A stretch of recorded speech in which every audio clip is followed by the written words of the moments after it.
Morning guys. Harvest day. At tapos kami mag-carwas at mag-almusal muna kami. Hello naman dyan. Kaway naman dyan. Si Madam. Laging ano to, pagka sa nagkakarwas, ay merienda. Almusal. Lagi almusal yan. Dapat tayo mag-inis. Pag nag-ayaw ulit si Ate Aydin sa Maywa.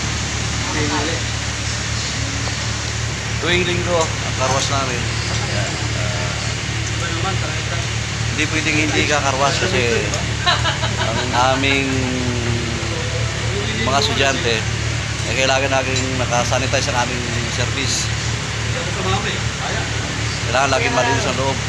Kasi uso-ubo ngayon, uso yung mga sakit. May isipin, magkakaroon ng virus sa sasakyan. Kaya laging sanitize. Kaya Lysol, laging malinis. Ayan.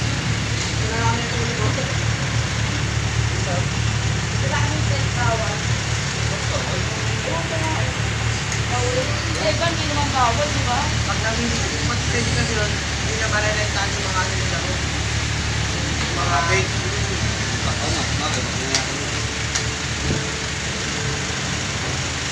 Saka tuwing linggo, kailangan pinapanda namin itong sakyan para hindi ma-stack up. So, feedback niya pare po. Kailangan linggo-linggo, pinapanda na rin kasi minsan malulubat yung battery din pag hindi pinapanda. Kahit mga 15 minutes lang. Andar, yan.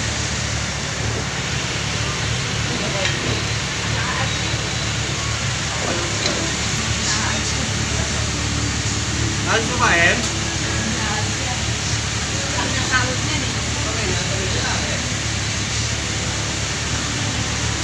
Paalala lang guys sa mga taga-mapsay, mga driver, monitor, bawal na po ang sigarilyo.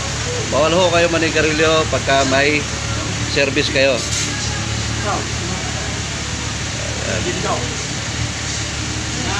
Dahil pag siya mahuli dyan, tanggal agad.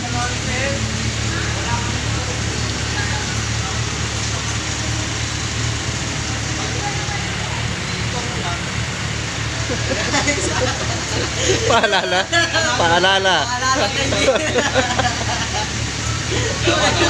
Paalala. Bawal na bawal manigarilyo.